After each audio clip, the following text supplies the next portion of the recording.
Hey everyone, it's Katya with Hindustan Astrology here, and this is my first prediction video on my YouTube channel, so thank you very much for joining me. The blog post that goes with this video has already been published, so feel free to read the in-depth report on my website, hindustanastrology.com. So this month, we have a very important transit happening. And it is the changing of the moon's nodes signs from Cancer and Capricorn to Gemini and Sagittarius. Now, for new people, let's go over some terminology just to make sure you understand where we're at. Jyotisha or Vedic astrology is a lunar-based system, so that means that we place more emphasis on the moon than the sun. The moon's nodes change about every 18 and a half months. The sign changes. So what are the nodes? What does that mean? Let me just give you a reference point. If this were the Earth, okay, here's the equator. If we take the equator and we extend it out into space and then we tilt it at an angle, this is called the ecliptic. This is how we view the night sky, and this is tilted because the Earth has a wobble on its axis. So the moon is rotating around the Earth. So here's our ecliptic, and when the moon crosses the north point and the south point, those are called the nodes, and the signs that they're in determine what signs the eclipses are in for the year. So this month, it's been the end of an 18 and a half month cycle. The north node in Vedic astrology is called Rahu. Even though it's a shadow point, it is considered a planet because it's just as important. The south node is called Ketu. And imagine that there's a serpent and it's been cut off at the head and the body. So Rahu, the north node of the moon, is the head of the serpent, and it is the all-consuming ego. It is the voracious appetite, the bottomless pit. He doesn't have a body underneath him, so he just keeps eating and eating and eating. It's just the mouth, right? That's the north node. That is actually, it determines our fate and destiny, and the north node determines what's happening in this life, whereas the south node, K2, determines what happens in our past life. And K2 is the body of the serpent, and he doesn't have a head, so he can be very spiritual, very selfless, very giving, but oftentimes he can lose his head, with anger. So the planet Mars is associated also with Ketu, and Saturn is associated with Rahu. So that tells you a little bit of their tendencies. So this month what we have is the north node of the moon, Rahu, is now going into Gemini. Now you're probably thinking, wait a second, you said Cancer. They always go backwards, so just remember that when we're talking about how they go through the signs. Rahu and Ketu always go backwards in sign. So we are now going, Rahu's going into Gemini and Ketu is going into Sagittarius. So what does that mean? How does that translate into what's happening? Well, if we look at global events, when Rahu was in Cancer, Cancer is a very highly feminine sign. So we saw a lot of powerful women find their voice to be able to speak about hidden things. And we saw a lot of women come to power. We saw the Me Too movement. We saw the rise of indigenous females going to the U.S. Congress. We also saw the rise in beauty brands and the empowerment of women through companies that promote women's products. And I thought it was interesting that each of the nakshatras of Cancer portrayed the maiden, the mother, and the crone. So first let's talk about nakshatra. What does that mean? In Vedic astrology, the nakshatras are what are called the lunar mansions. So there's one for every day of the month. So there's actually 27. There's a hidden one, Abjit, that's 28, but we don't use it. We use the 27. And there are 2.5, so let's say we take one sign such as Cancer, we divide it into 2.5 parts. So those are the nakshatras. So there are 2.5 nakshatras per sign. And there are some signs where they overlap between like Virgo and Libra, or between Gemini and Cancer. And so that's actually what's happening right now. We're still in the nakshatra of Purnavarsu. And Purnavarsu means return of the light. It is ruled by Jupiter. And right now Jupiter is in Scorpio. Last year he was in Libra, not his favorite sign, but it really helped to empower the divine feminine, I felt. And Scorpio is also another highly creative sign, so very deeply feminine. So all of this energy is taking us from Rahu in Cancer into Rahu in Gemini. Now the date that this is happening is in the mean node calculation. Now mean node just means we've taken the median number of the wobble of the axis and balanced it out to one number. True node means that we're taking into consideration every day the wobble of the axis. So this March 7th is the mean node entering into the sign, and then March 23rd, 24th is the true node entrance into the sign.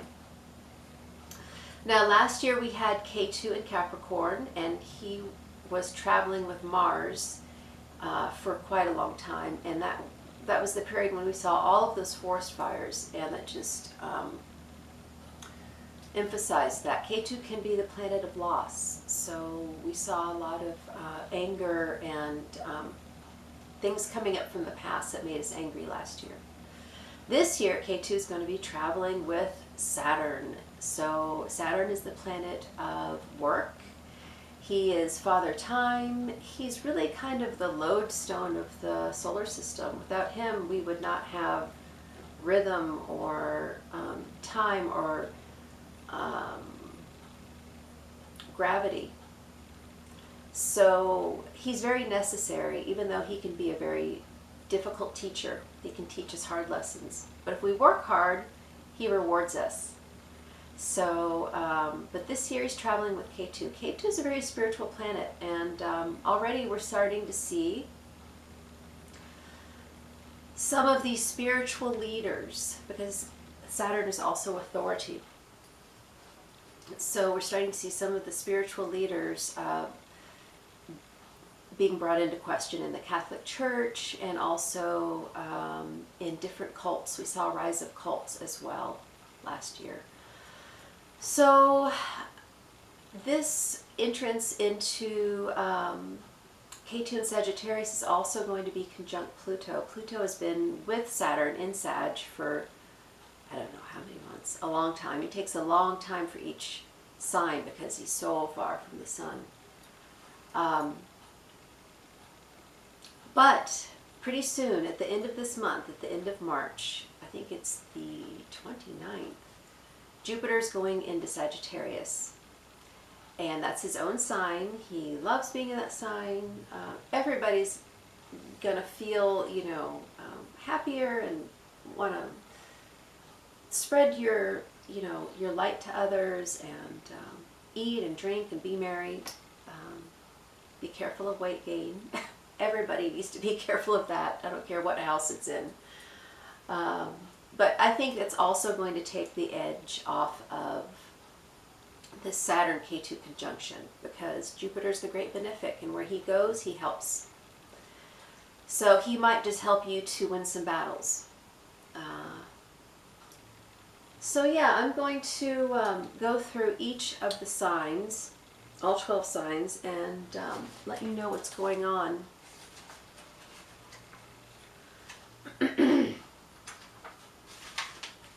first, actually, I would like to go over what happened the last time Rahu was in Gemini. 18 and a half years ago was 2001. Of course, we all know about the 9/11 in New York City. No explanation needs to be given about that. We had a huge earthquake in India causing 20,000 deaths. We had a lot of terrorist attacks. I thought it was interesting that while it was the same year that 9/11 happened, we also had the Scottish court in the Netherlands, which convicted a Libyan and acquitted another for their part in the bombing of Pan Am Flight 103, which crashed in Lockerbie, Scotland. I think that was 80, I want to say 87, 88 that happened. Timothy McVeigh was executed that year. NASA launched a Genesis space probe. It was also known as the Summer of the Shark after a number of shark attacks. And other terrorist attacks. Now, you might think, Gemini, why would that happen in Gemini? Well, again, back to the nakshatras. The nakshatras of Gemini are Purnavarsu, which it shares with Cancer, and then it goes into Ardra, and then it goes into Mrigashira. Now, when it goes into Ardra, that is, it means the moist one, but its symbol is the teardrop. So, unfortunately, a lot of sad events happen that time, whether they be, inclement weather causing natural disasters, or terrorist attacks, or just things that make us cry. This is the portion of Gemini that's also ruled by Rahu. So it's a double whammy. When Rahu's in this nakshatra, just expect things that are going to make us sad. But guess what, you guys? Chief says that crying is a ceremony, and women do it best. So don't be afraid to let your tears fall, whatever it be for. This is the time to cleanse. Now, after that, we've got Mrigashira, and that's ruled by Mercury. This nakshatra is